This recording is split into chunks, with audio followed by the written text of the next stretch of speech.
Mr. Rader, I need to find out more information. On that particular day, the 15th day of January, 1974, can you tell me where you went to kill Mr. Joseph Otero? I think it's 1834, Edgemore. All right. Can you tell me approximately what time of day you went there? Somewhere between 7 and 7:30. This particular location, did you know these people? No, that's no, that was part of my, I guess my what you call fantasy. These people were selected. All right. So you Okay. you were engaged in some kind of fantasy during this period of time? Yes, sir. All right. Now, when you use the term fantasy, is this something you were doing for your personal pleasure? Sexual fantasy, sir. I see. So you went to this residence, and what occurred then? Well, I had did some thinking on what I was going to do to either Mrs. Otero or Josephine, and basically broke into the house, or didn't break into the house, but when they came out of the house, I came in and confronted the family, and then we went from there. All right. Had you planned this beforehand? To some degree, yes. After I got in the house, I lost control of it, but it was, you know, in the back of my mind, I had some ideas what I was going to do, but I basically panicked that first day. So Beforehand, did you know who was there in the house? I thought Mrs. Otero and the two kids, the two younger kids, were in the house. I didn't realize Mr. Otero was going to be there. All right. How did you get into the house? I came through the back door, cut the phone lines, waited at the back door, had reservations about even going or just walking away, but pretty soon the door opened and I was in. All right. So the door opened. Was it open for you, or did somebody? I think one of the kids, I think the junior, or not junior, yes, the younger, Joseph, opened the door. He probably let the dog out because the dog was in the house at that time. All right. When you went into the house, what happened then? Well, I confronted the family, pulled a pistol, confronted Mr. Otero, and asked him to, you know, that I was there to, basically, I was wanted to get the car. I was hungry, food, I was wanted, and I asked him to lie down in the living room. And at that time, I realized that wouldn't be a really good idea, so I finally, the dog was a real problem, so I asked Mr. Otero if he could get the dog out, so he had one of the kids put it out. I took him back to the bedroom. You took who back? The family, the bedroom, the 4 members. What happened then? At that time, I tied him up. While still holding him at gunpoint? Well, in between tying and yes. All right. After you tied him up? Well, they started complaining about being tied up, and I re-loosened the bonds a couple of times. Tried to make Mr. Otero as comfortable as I could. Apparently he had a cracked rib from a car accident, so I had him put a pillow down for his head.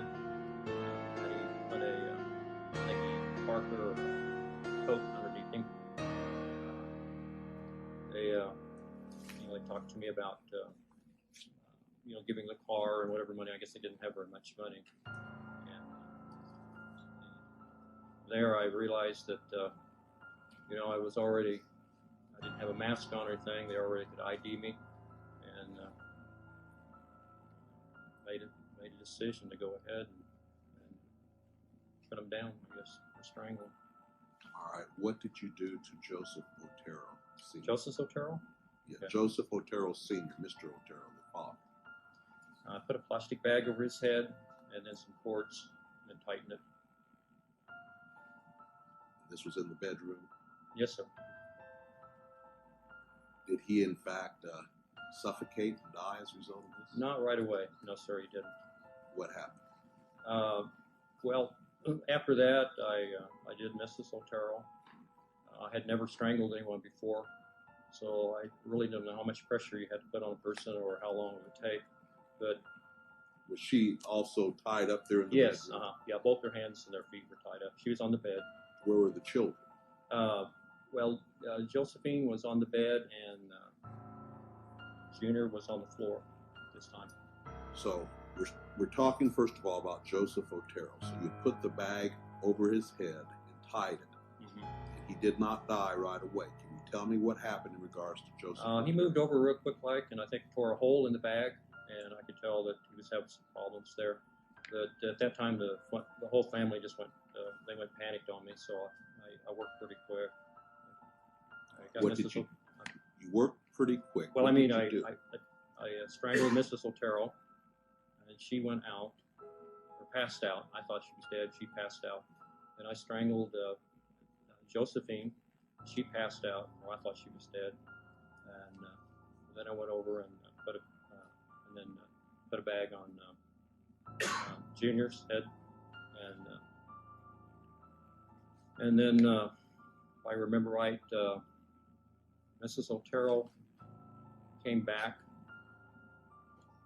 She came back, and Sir, let me ask you about Joseph Otero Sr. You Senior. indicated he had torn a hole in the bag. Mm-hmm.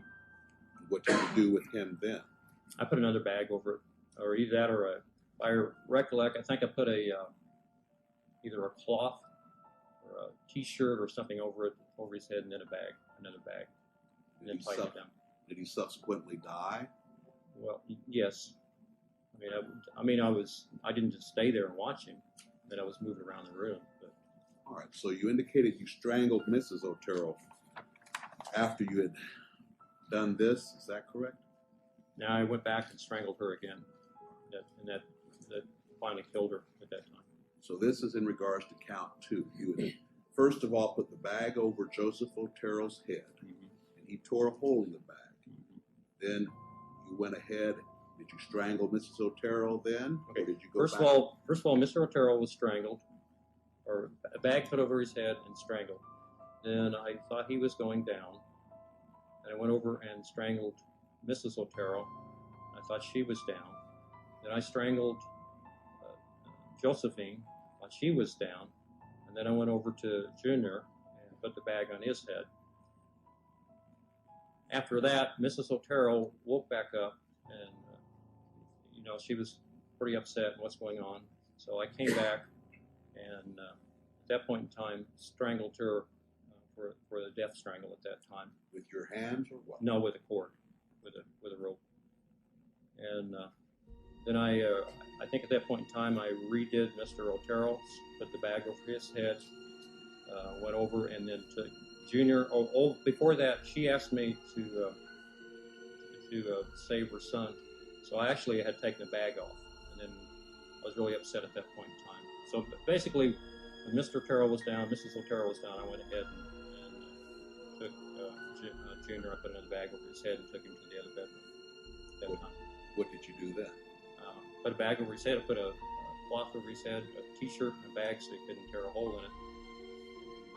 He subsequently died from that. And then when I went back, Josephine had woke back up. What did you do then? I took her to the basement and eventually hung her. Hung her in the basement? Yes, sir. Did you do anything else at that time? Yes, I had some sexual fantasies. That was after she was hung. All right. What did you do then? We went through the house, kind of cleaned it up. It's called the right-hand rule. You go from room to room. Picked everything up. I think I took Mr. Otero's watch. I guess I took a radio. I forgot about that, but apparently I took a radio. Why did you take these things? I don't know. I have no idea. Just, what happened then? I got the keys to the car. In fact, I had the keys, I think, earlier before that, because I wanted to make sure I had a way of getting out of the house. And clean the house up a little bit, make sure everything's packed up, and left through the front door. Went over to their car, and then drove over to Dylan's, left the car there, and eventually walked back to my car. All right. Sir, from what you have just said, I take it that the facts you told me applied to both counts all of counts 1, 2, 3, and 4. Is that correct? Yes, sir. Now, Mr. Rader. Yes. And that is, originally, I believe he indicated 1834 Edgemore. The address was actually 803 Edgemore. All right, but I'd ask him if it occurred in Central County. He's in case what had happened. I don't know the exact addresses.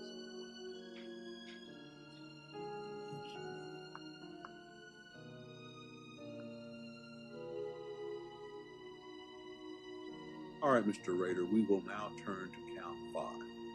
In that count, it is claimed that on or about the 4th day of April, 1974, in Sedgwick County, Kansas, that you unlawfully killed Catherine Bright, maliciously, willfully, deliberately, and with premeditation by strangulation and stabbing, inflicting injuries from which she did die on April 4th, 1974. Can you tell me what occurred on that day?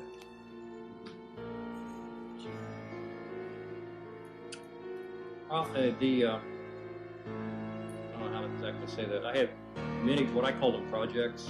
They were different people in the town that I followed, watched. Kathleen Bright was one of the next targets, I guess, I would indicate. How did you select her? Just driving by one day, and I saw her go in the house with somebody else, and I thought that's a possibility. There was many places in the area, College Hill, they're all over Wichita. But anyway, it just was basically a selection process. Work toward it. If it didn't work, I just move on to something else. But in my kind of person, stalking and scrolling, you go through the trolling stage and then a stalking stage. She was in the stalking stage when this happened. All right, so you identified Catherine Bright as a potential victim. Yes, sir. What did you do here in Sedgwick County then? Pardon? What did you do then here in Sedgwick County? On this particular day, yes, I broke into the house and waited for her to come home. How did you break into the house? Through the back door on the east side. All right, and you waited for her to come home. Where yes, did sir. You wait? In the house there, probably close to the bedroom. I walked to the house and kind of figured out where I'd be if they came through. All right. What happened there? She and Kevin Wright came in. Wasn't expecting him to be there. And couldn't find out, I guess, they were related. At the time, I approached him and told him I was wanted in California, needed some car. Basically the same thing that I told the Turtles. Kind of ease them, make them feel better. And proceeded to, I think I had him tie her up first. And then I tied him up, or vice versa. I don't remember right now.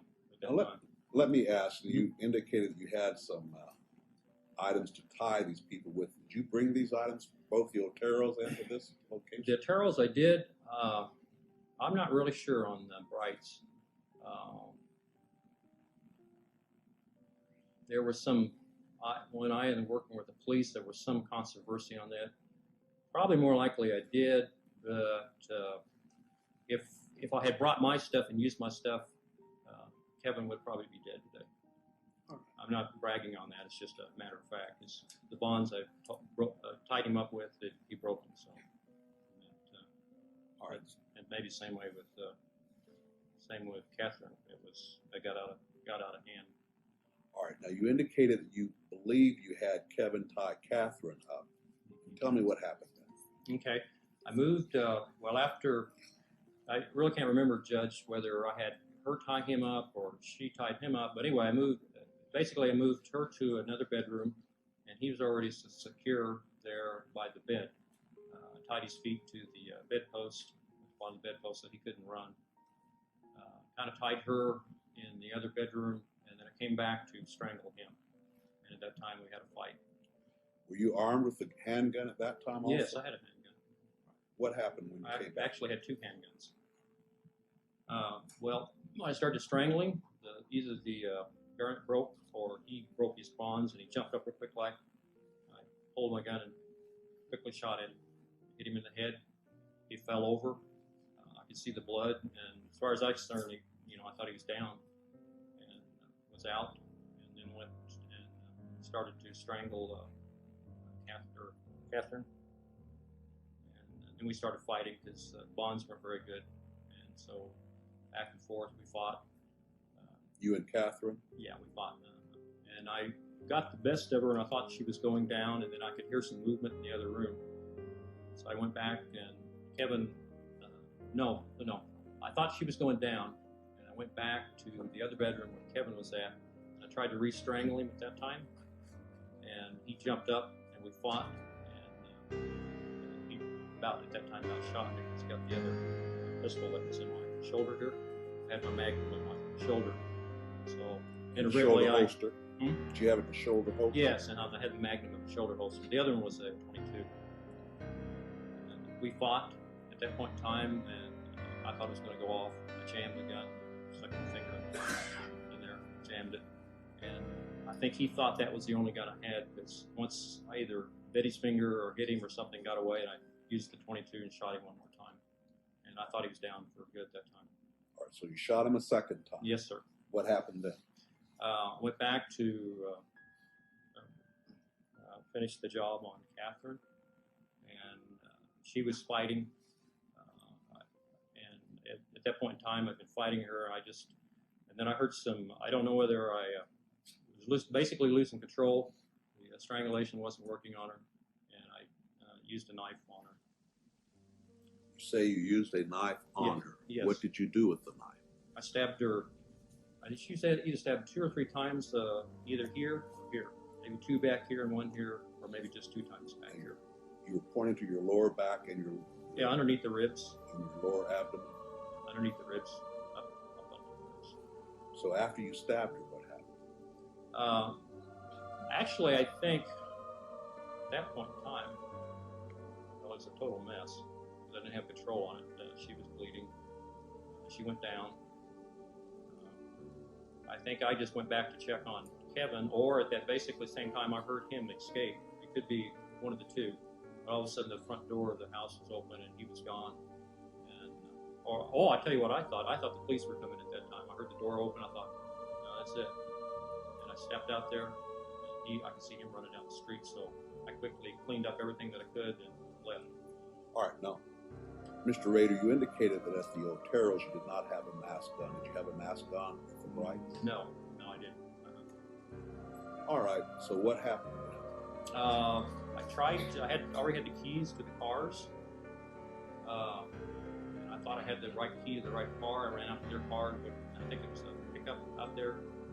I tried it, didn't work. At that point in time, he was gone, running down the street, and in trouble. So I tried it, didn't work, so I just took off, went east, and then went back toward the WSU campus where the car was parked. All right, so you had parked your car at the Wichita State University Yes, sir, campus? on the campus, How far away was the Brights' residence? Oh, I parked, was that 13th? And they were on 13th. Was it 17th? Yeah. I was just about 1 block south of 17th where the car was. There's a park there. I parked by that park, and then I walked to 13th to the Brights' residence. So I basically ran back. All right, so you were able to get to your car and get away. Yes, sir. Let's turn to count number 6. In that count, they claim on March 17th, 1977, Sedgwick County, Kansas, that you unlawfully killed Shirley Vian maliciously, willfully, deliberately, and with premeditation by strangulation, inflicting injuries from which she did die on March 17th, 1977. Can you tell me what you did on that? As before, Vian was actually on that one, she was completely random. There was actually someone across from Dylan's was a potential target. It was called Project Green, I think. I had project numbers assigned to it. And that particular day, I drove to Dylan's, parked in the parking lot, watched this particular residence, and got out of the car and walked over to it. It's probably the police report address. I don't remember the address now. Knocked. Nobody answered it. So I was all keyed up. So I just started going through the neighborhood. I'd been through the neighborhood before. I kind of knew a little of the layout of the neighborhood. I've been through the back alleys, knew where some certain people live. While I was walking down Hydraulic, I met a young boy and asked him if he ID some pictures. Kind of Russ, I guess, or Goose, as you call it, and kind of feel it out. And saw where he went, and I went to another address and knocked on the door. Nobody opened the door, so I just noticed where he went and went to that house and went from there. You call these projects, these sexual fantasies also? Potential hits. Yeah, in my world, that's what I call them. So They're you called went, projects, hits. all right, and why did you have these potential hits? Was this to gratify some sexual interest? Yes, sir. I had a lot of them, so it's just, if one didn't work out, I just moved to another one. So, as I'm to understand it, then on the 17th of March, 1977, you saw this little boy go into a residence, and you tried another residence. Sir? No one was there. You tried another residence. No one was there, so Right, you went right, to the residence with the Right, little boy. yeah, and I watched where he went. What happened then? After I tried this one residence, nobody came to the door. I went to this house where he went in, knocked on the door, and told him I was a private detective. Showed him a picture that I had just showed the boy, and asked him if they could ID the picture. And at that time, I had the gun here, and I just kind of forced myself in. I just walked in, just opened the door, walked in, and then pulled a pistol. What gun? What pistol? 357 Magnum. So you only had one gun with the pistol? Yes, sir. What happened then? I told Mrs. Swan that I had a problem with sexual fantasies, that I was going to tie her up, and that I might have to tie the kids up, and that she would cooperate with us. Cooperate with me at that time. We went back. She was extremely nervous. I think she even smoked a cigarette. And we went back to one of the back areas of the porch, explained to her that I had done this before. I think she was, at that point in time, I think she was sick because she had her night robe on. And I think if I remember right, she had been sick. And I think she came out of the bedroom when I went in the house. So anyway, we went back to her bedroom, and I proceeded to tie the kids up, and they started crying and got real upset. So I said, "Oh, this is not going to work." So we moved them to the bathroom. She helped me, and then I tied the doors shut. We put some toys and blankets and odds and ends in there for the kids, make them as comfortable as we could. Tied one of the bathroom doors shut so they couldn't open it, and she went back and helped me shove the bed up against the other bathroom door. And then I proceeded to tie her up. She got sick, threw up, got her a glass of water, comforted her a little bit, and then I went ahead and tied her up, and then put a bag over her head and strangled her. All right. Was this a plastic bag also? Yes, sir. I think it was, but I could be wrong in that. Put a bag. It was something. I'm sure it was a plastic bag. Yeah. You say you put a bag over her head and strangled her. What did you strangle her with? I think on that I had tied her legs to the bedpost and worked up with the rope all the way up, and then what I had left over, I took over. So you used this rope to strangle. Yes, I think it's the same one that I tied her body with. What happened then? Well, the kids were really banging on the door, hollering, screaming, and then the telephone rang, and they had talked about earlier that the neighbor was going to check on them, so I cleaned everything up real quick like and got out of there, left, and went back into my car. When you say you cleaned everything Well, up, I mean, put my stuff, I had a briefcase, whatever I had laying around, ropes, tape, cords, I threw that in there, whatever that I had that I brought in the house. had you brought that to the bride residence also? Now, there is I think it was the basic stuff, but I don't remember bringing total stuff like I did to some of the others. Is this a kit that you had prepared? Yeah, for? Yes, I called my hit kit. All right, sir. You left the Bayan residence, and had you parked your vehicle near there? Yeah, still in the same parking lot there, Dillon's, at Hydraulic and Harry? Lincoln and Hydraulic.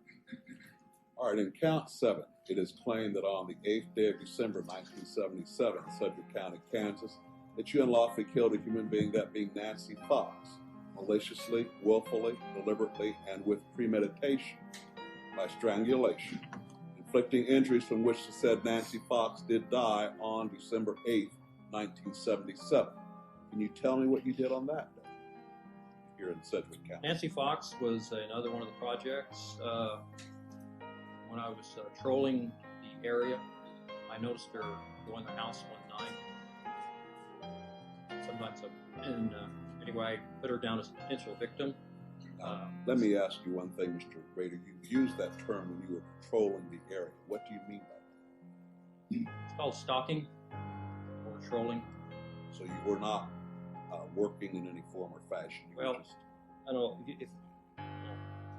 if you read much about serial killers, they go through what they call the different phases. That's one of the phases they go through as a trolling stage. Basically you're looking for a victim at that time, and that you could be trolling for months or years. But once you lock in on a certain person, then you become stalking, and that might be several of them. But you really home in on that person. They basically become that's the victim. That's what you do. I said trolling with a T, not a trolling. He did say trolling. I thought he said trolling. Oh, yes. All right. No, I wasn't working, sir. Oh. No, this was off my hours. All right. So you basically identified Nancy Fox as one of your projects. What happened then? At first, she was spotted, and then I did a little homework. I dropped by once to check the mailbox to see what her name was. Found out where she worked. Stopped by there once. Hillsburg, kind of sized her up. The more I knew about a person, the more I felt comfortable. So I did that a couple of times. And then I just selected a night, which was this particular night, to try it, and it worked out. All right. Can you tell me what you did on the night of December 8th, 1977? Now, about 2 or 3 blocks away, I parked my car and walked to that residence. I knocked at the door first to make sure, see if anybody was in there, because I knew she arrived home at a particular time from where she worked. Nobody answered the door, so I went around to the back of the house, cut the phone lines. I could tell that there wasn't anybody in the north apartment. Broke in and waited for her to come home in the kitchen. All right. Did she come home? Yes, she did. What happened? I confronted her, told her there I was had a problem, sexual problem, that I would have to tie her up and have sex with her. She was a little upset. We talked for a while. She smoked a cigarette. While we smoked a cigarette, I went through her purse, identifying some stuff. She finally said, well, let's get this over with so I can go call the police. And I said, okay. She said, can I go to the bathroom? I said, yes. She went to the bathroom, and I told her when she came out to make sure that she was undressed. And, when she came out, I handcuffed her, and I don't really remember whether. Sir? You handcuffed her? You had a pair of handcuffs? Yes, sir. What happened then? Well, anyway, I handcuffed her, had her lay on the bed, and then I tied her feet, and then I was also undressed to a certain degree, and then I got on top of her, and then I reached over, took either her feet were tied or not tied. But anyway, I think I had a belt. I took the belt and then strangled her with a belt at that time. All right. After you had strangled her, what happened then? Okay. After I strangled her with the belt, I took the belt off and retied that with pantyhose real tight. Removed the handcuffs and tied those with pantyhose. Can't remember the colors right now. I think I maybe retied her feet. What they had not already, they were probably already tied. Her feet were, and at that time, masturbated, sir. All right. Had you had sexual relations with her? No, before? no. I told her I was, but I did not. So you masturbated. Then what did you do? Dressed and then went through the house, took some of her personal items, and kind of cleaned the house up, went through it, and they checked everything, and then left. All right. He's established he was in Sedgwick County. I don't know exactly. For purposes of this, it's in Sedgwick County. Remember the address, Mr. Rick?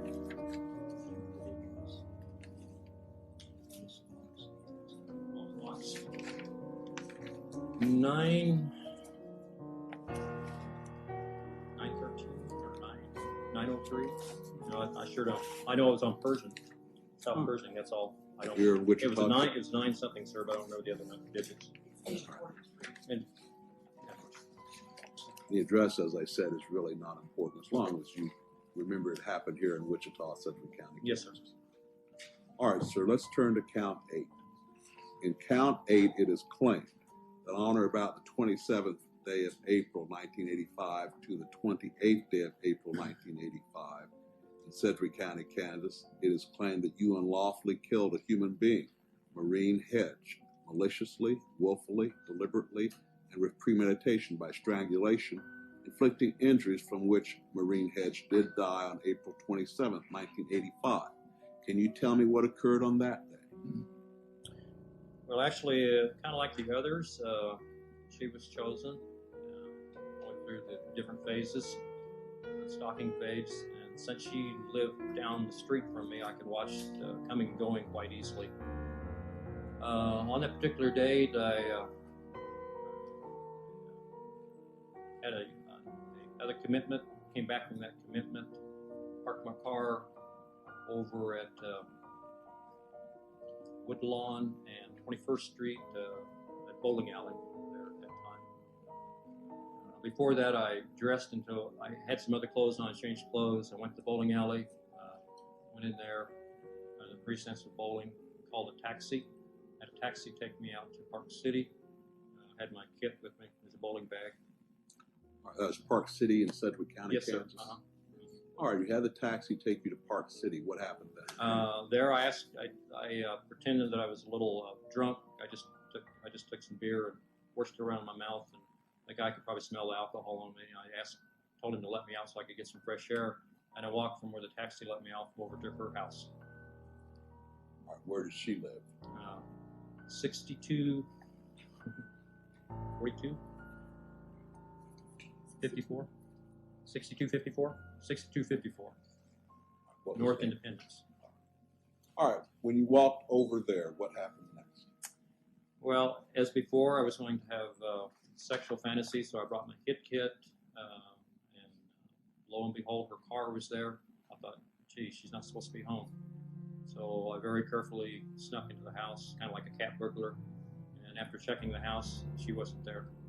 So about that time, the doors rattled, so I went back to one of the bedrooms and hid back there in one of the bedrooms.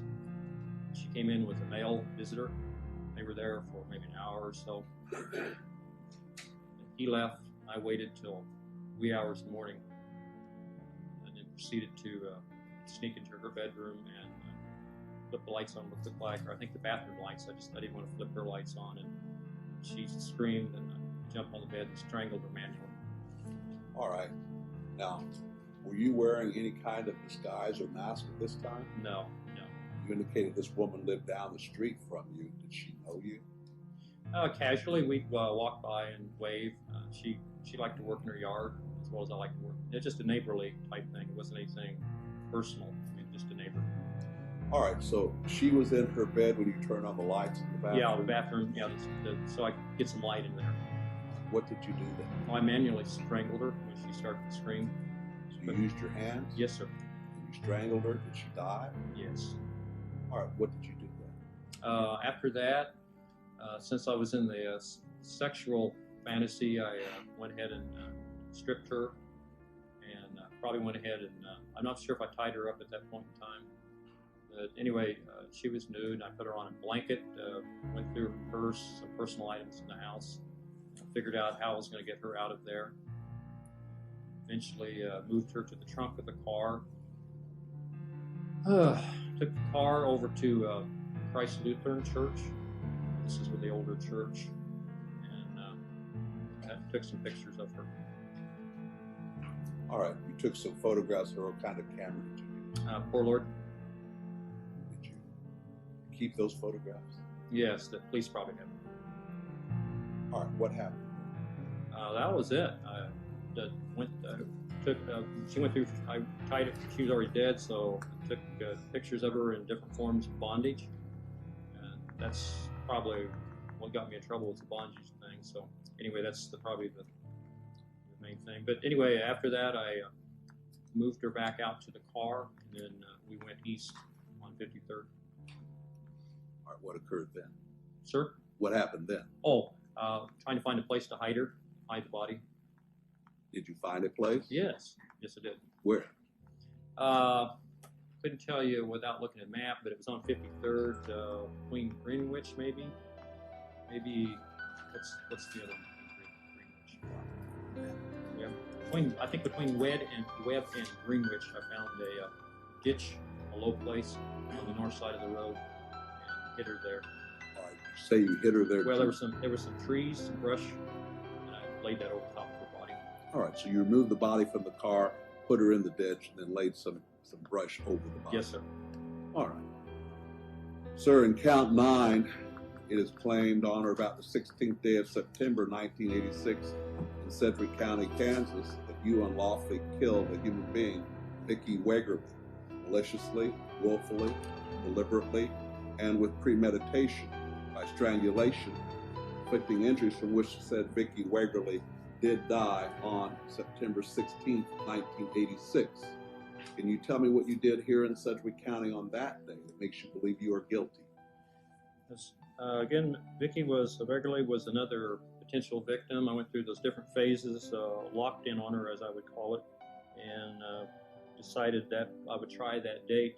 I used Roos as a telephone repairman to get in their house.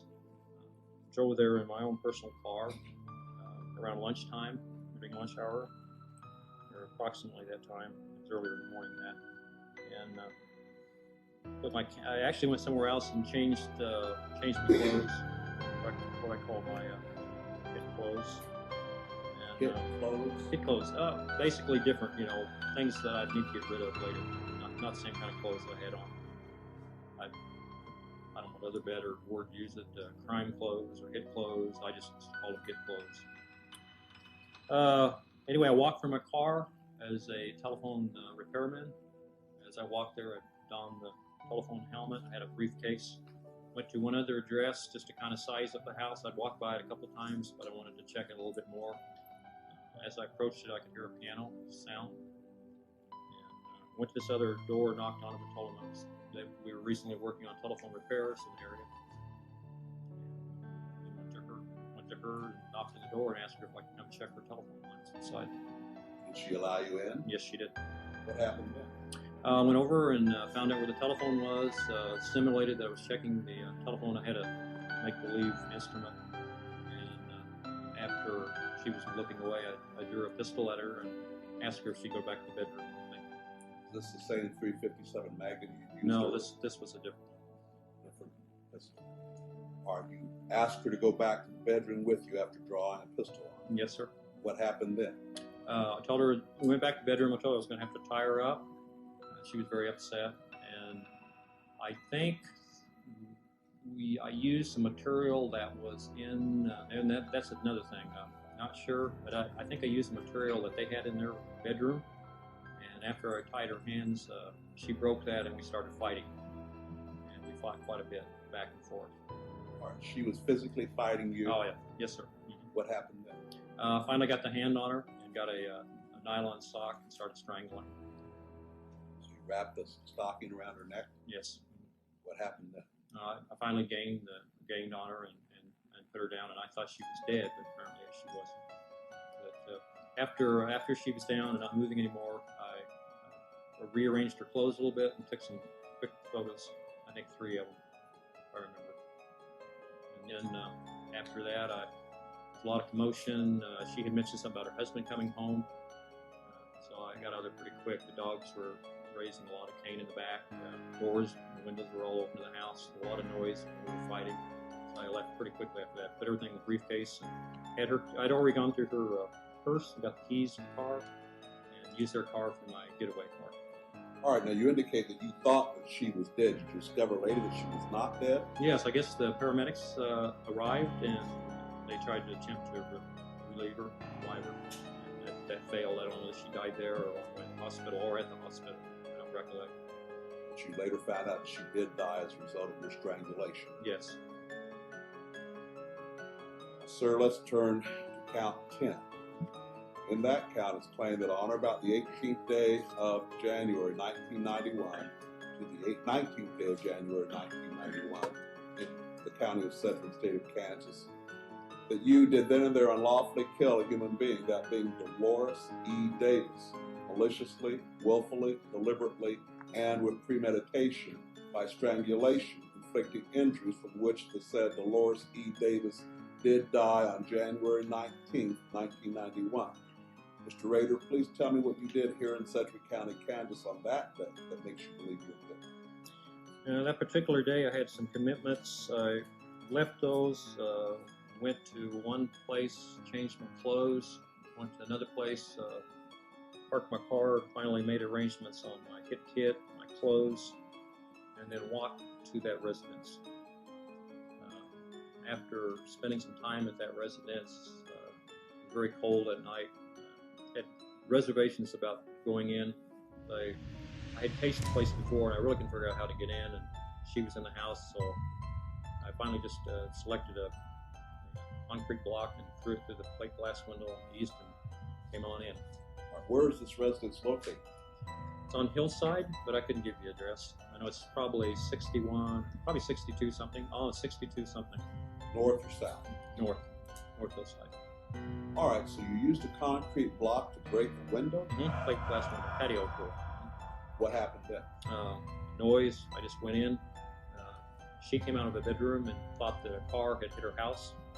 And I told her that I used the roofs of being wanted. I was on the run. I needed food, car, warm up. And I asked her, I handcuffed her, got to talk to her, told her that I would like to get some food, get her keys, her car, and kind of rest assured, talk with her a little bit, calm her down a little bit. And eventually I checked, I think she was still handcuffed. I went back and checked out where the car was, simulated getting some food, odds and ends in the house that I was leaving. And went back and removed her handcuffs, and then tied her up, and then eventually strangled her. You say eventually strangled her? Well, after I tied her up, went through some things in the room there, and then strangled her. You said you went through and looking for something? Mm-hmm. Well, some personal items, yes. I took some personal items from there. Did you take personal items in every one of these incidents? I did on the hedge. I don't remember anything of Vicky's place. We have Cheryl's, we got the watch and the radio. I don't think I did any at Bright's.